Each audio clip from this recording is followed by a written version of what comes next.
Welcome back. If you love the winter, I hope you're really enjoying the snow and the cold weather. And if you're more like me, great news. Spring is right around the corner. Now, we're going to jump into week 5, eliminating stressors, in a moment. But first, I want to review the 4 things that you should be doing from the first 4 weeks as we move forward. Week 1, as you remember, it was all about negative self-talk. You want to make the negative self-talk, move it to positive self-talk.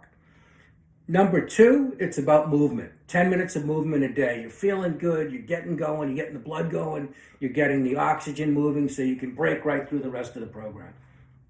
Week 3 is about reading 20 minutes a day or listening to motivational or positive material. And if you're doing it, I think you're going to tell me that it's changed the way you look at life. It's amazing how it can affect you. You feel better about yourself, you feel better about friends, family, everything. And that's going to make you more positive along with the movement so you can break through the program. Week 4, if you remember, was about living in the present, spending less time being upset with things that happened in the past, and spending less time being fearful of things that are happening in the future. Okay, now let's move into week 5, eliminating stressors. Newsflash, stress is bad for you. I'm sure you know that. If you're stressed out, you certainly can't enjoy your current day. You can't live in the present, which was one of our goals from last week.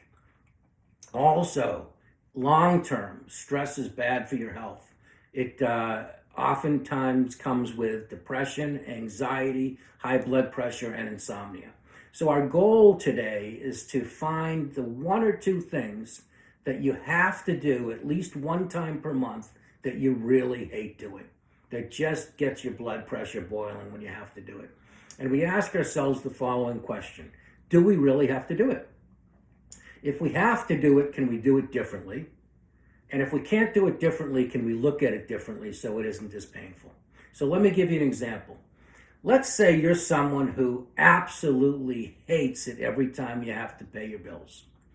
First question, do you have to pay your bills? And I think we'd all say that's one thing you have to do. Like paying taxes, you have to pay all of your bills. But next up, if you are married, now if you're single, you got to pay your bills. But let's say that you're married and you have a spouse and you have certain chores and she or him have certain chores. The question becomes, would they be willing to swap? So you say to your spouse, look, would you possibly be willing to do the bills for the next 2 months? I'll clean the house for the next 2 months.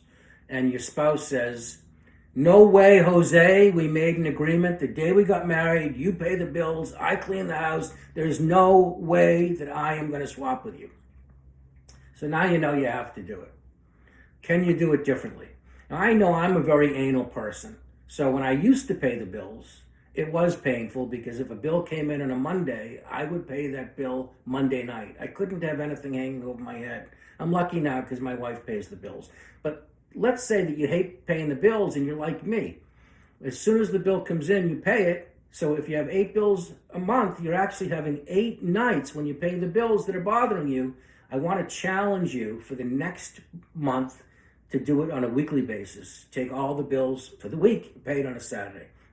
All the bills for the week paid on a Saturday. The following month, let's try to pay the bills twice a month.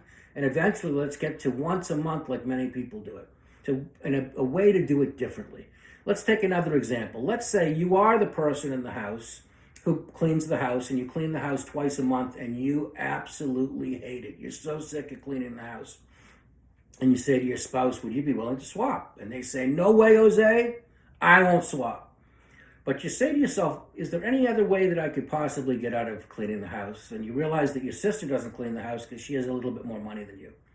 And you say, let me find out how much it would actually cost for me to have a cleaning person come in and clean 1 of the 2 times I clean a month. You find out it's $100. And you say, boy, that's interesting. I go on 4 date nights a month with my husband or my wife, and each one is $100. I'm going to let my spouse know I prefer to just go on 3 date nights. We'll take one of the $100 from the date night we don't go on, and I can just clean the house once a month instead of twice. So it's just thinking outside the box. If that doesn't work, you just can't come up with the money, maybe you could do it differently. Maybe you could wear headphones and listen to your favorite music when you clean the house. We want to think outside the box. We want to come up with any new ideas we can do to make it less painful. If you have to do it, you have to do it the exact same way. Maybe you can look at it differently. I had an absolutely mind-blowing experience when I was 24. I was running the stores for the family business, and the stores made most of the money, so it was stressful. I had to make sure we stayed in the green. My dad came to me one day and he said, Todd, you're doing a great job. We're making more money. Everybody likes you, but you're so stressed out, I think I might have to take you off the position. And I didn't want to lose the position, and I knew what he was talking about, because there were one thing when it happened that I would absolutely lose my cool, and it would just blow my mind. And that's when I'd have to get up in the middle of the night because of a break-in and go to Roxbury or Dorchester, usually, in Boston, which are some really tough neighborhoods back then. And I'd have to sit until the cops came, and I'd have to wait until other people came so we could board up the store. And I would get mad. I would throw a tantrum that night and kick and scream. I can't believe I have to do this. This is ridiculous. And really get upset. And I sat down at the table, and thanks to Tony Robbins, who I was listening to at the time, and working with me to think about things differently. I don't know how I did it, but I actually came up with the idea that, you know what, my dad pays me a good amount of money. This is now going to be part of my job description. 3 times a year, for the money I'm paid, I'm responsible to deal with break-ins in a professional way. And you know what? From that day forward, whenever it happened, because I considered it part of my job description, I handled it great. And it never happened. I had told myself that if it ever happened more than 3 times, if it happened a 4th time in any 12-month period, I could kick and scream and throw a tantrum. It never happened. So how can you think of things differently? Let's say that you are a parent and you help your kids every single night with their schoolwork, and you absolutely hate it. You hate dragging them from TV to the schoolwork, or from their playing with their kids outside to the schoolwork. You hate math, you hate science. You've tried to talk to your spouse about trading, and he or she won't. Maybe you can look at it differently, and you can say, I've got 3 kids. I know a lot of people who can't even have 1 kid. I'm so lucky each night that I'm able to be the one to tutor them and mentor them while they're young and still moldable, and to teach them the things they need to learn educationally, but also, as we're doing education, we're learning about other things so they can be great adults. So just an idea. I'm not saying it's easy, but you do the best you can with it. So the task this week is for you to come up with the 1 or 2 things that you have to do at least 1 time a month that you really don't like doing, that really gets your brain boiling. Ask yourself, do I have to do it? Can I trade it off? Can I pay somebody to do it? If I have to do it, can I do it differently, like with the checks, once a week instead of every night, eventually once a month? Can I listen to headphones if I have to do it so it's different? If not, can I come up with a different way of looking at it, like I did with the break-ins at work, like I'm suggesting someone could if they were tutoring their kids at night? That's your assignment.